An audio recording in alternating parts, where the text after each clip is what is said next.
Halo, selamat pagi teman-teman semua. Balik lagi ya di mata kuliah pemrograman.net. Kita sudah masuk minggu yang ketiga, sesi yang kedua.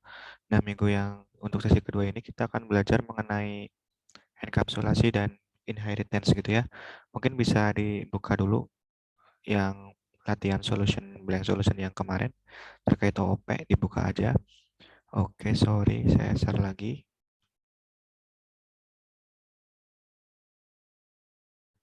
Bentar.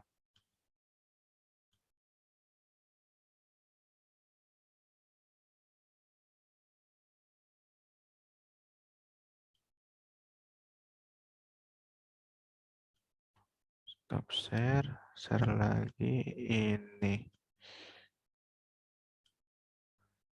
Oke, udah kelihatan ya. Oke, jadi langsung aja kita masuk ke praktikumnya.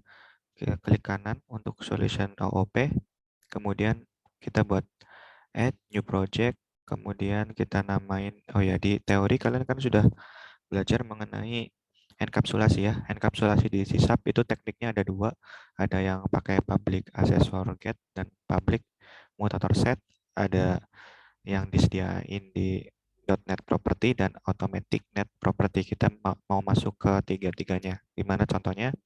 Langsung buat aja ya. Ini pilih console app, kemudian next, kemudian kita buat yang contoh pertama misalkan public assessor get dan public mutator. Oke, kita klik next, kemudian create di version net yang ke-6.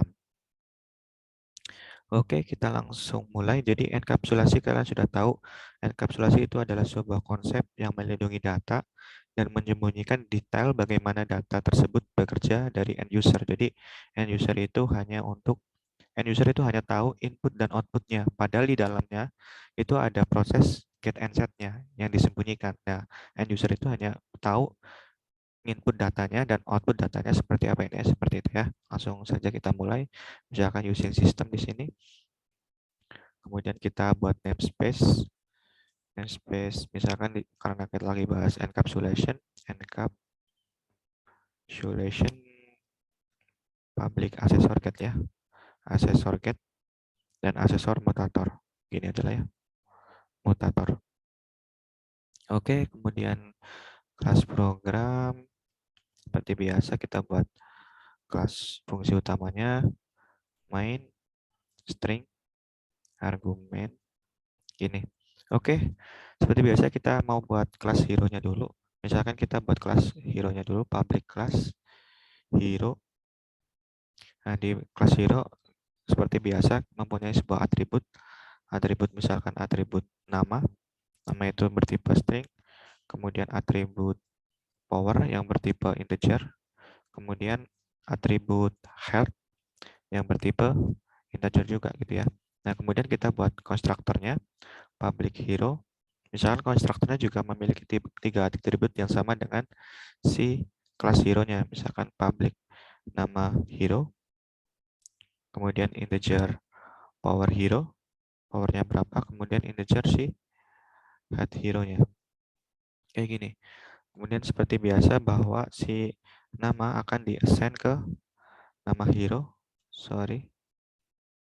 Nama hero kayak gini. Kemudian si power juga power hero, si health-nya juga nanti health hero. Gini ya. Nah, kemudian kita akan membuat sebuah public assessor dan public mutator. Nah, di teori kalian udah belajar bahwa kalau kita menggunakan teknik public assessor get dan public mutator set itu dibikin dua metode yang berbeda gitu ya. Makanya kita nanti akan buat dua metode yang berbeda di dalam kelas hero ini. Misalkan di sini kita buat masing-masing ya. Sebentar, kita biar lebih jelas kita enter dulu. Kemudian kita buat public assessor get dan public mutator. Misalkan jenis kayak gini. Public string get nama hero misalkan kayak gini ya.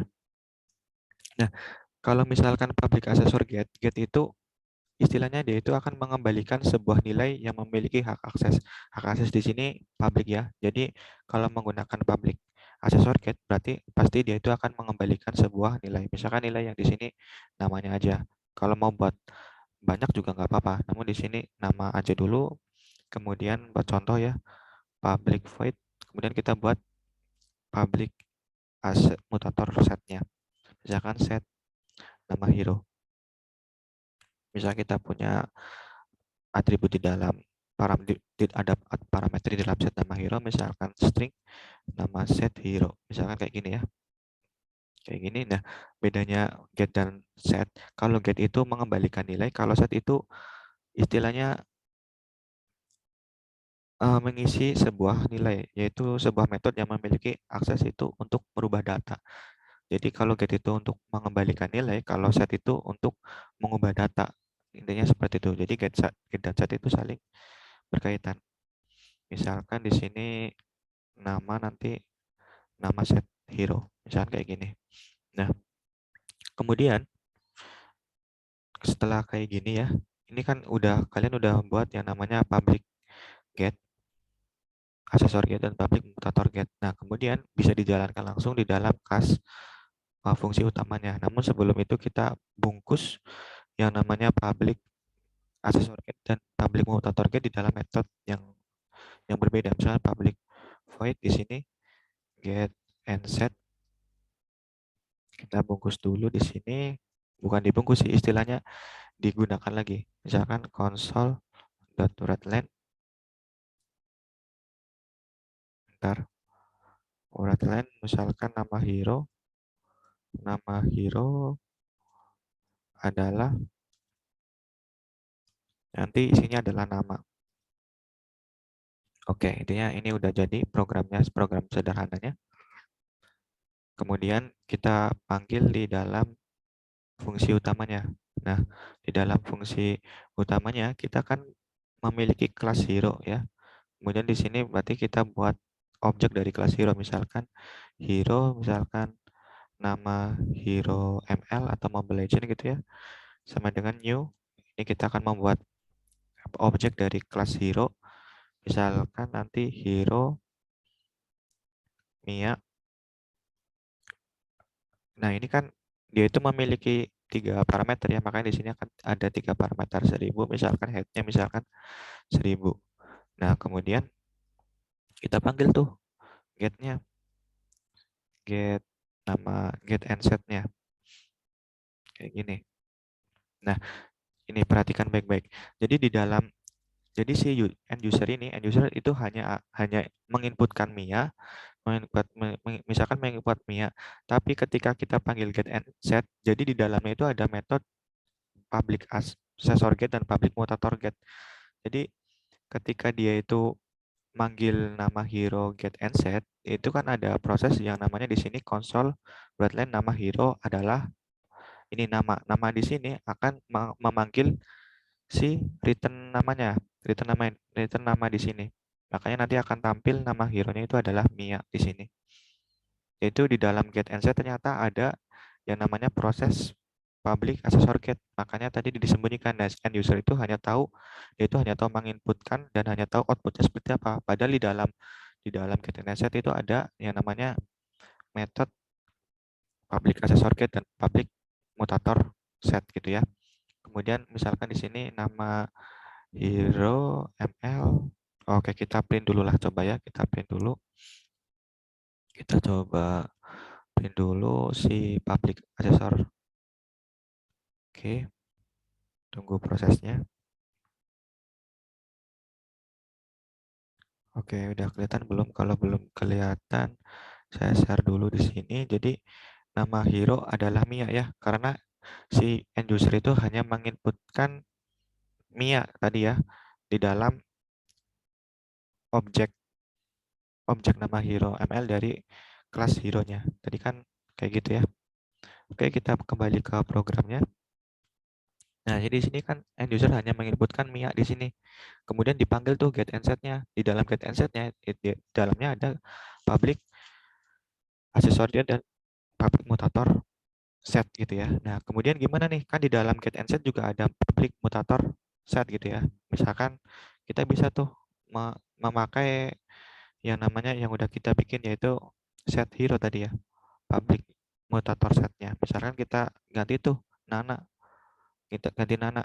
Nah, secara otomatis si ketika tadi kan yang public method set nama hero, dia itu kan akan merubah merubah nama hero-nya ya, merubah nama hero yang di sini. Jadi secara otomatis dia itu akan merubah merubah namanya menjadi Nana gitu ya. Kemudian coba kita printkan lagi, kemudian kita panggil method get and set-nya kayak gini. Kemudian console kita read key-nya gitu ya. Nah, nanti yang akan tampil di dalam apa? Di dalam run-nya nanti di output-nya yang pertama yaitu get and set itu kan isinya console.writeline-nya itu nama hero adalah si yang diinputkan usernya adalah si Mia ya. Yang pertama, output pertama. Namun ketika kita menggunakan public accessor set, nah dia itu kan akan mengganti namanya menjadi Nana ya. Ketika kita print lagi berarti nama hero-nya akan menjadi Nana. Coba kita buktikan, kita run lagi. Kemudian kita share dulu biar kalian kelihatan nih di sini nih. Nama hero adalah Mia dan nama hero adalah Nana. Mia yang di sini ketika public mutator get ya. Nah, ketika mengubah nananya berarti dia itu si end user-nya itu merubah namanya menggunakan si metode set-nya. Intinya seperti itu ya. Teman-teman semua, itu teknik enkapsulasi yang ada di C#, yaitu yang menggunakan public accessor get dan public mutator set. Kemudian ada yang lebih simpel lagi yaitu menggunakan si net property gitu ya. Coba kita buat lebih simpel lagi, maksudnya lebih simpel dalam hal kita menuliskan kode programnya. Kita buat lagi misalkan di sini apa ya namanya, misalkan net property empty or valid kayak gini, net property misalkan.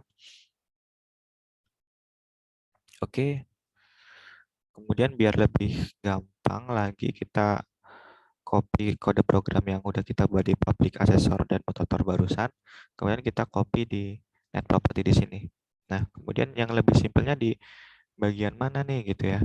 Jadi kalau kita menggunakan teknik public accessor dan public mutator set, itu kan kita membuat dua metode ya, dua metode yang berbeda, yaitu metode get nama hero dan metode set nama hero. Namun kita bisa ringkas nih, bisa ringkas karena kita pengen memanggil get and set, kita bisa ringkas misalkan seperti ini.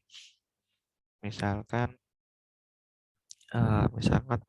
public string nama hero net property. Di dalam metode ini langsung ada yang namanya get and set-nya langsung aja. Misalkan get itu kan mereturn ya, mereturn nama misalkan kayak gini. Oke, ini kurang kayak gini.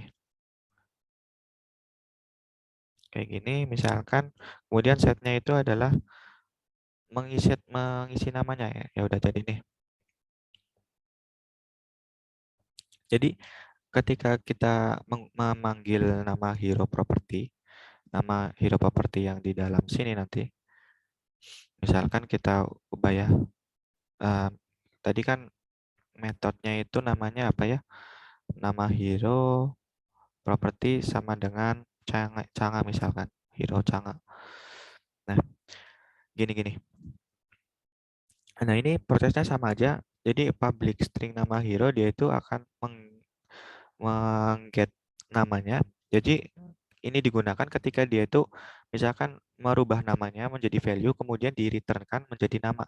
Nah, kalau di sini kasusnya dia itu merubah namanya menjadi dari Mia ke Cangai, kemudian dia itu akan mereturn namanya menjadi di get-nya. Intinya seperti itu.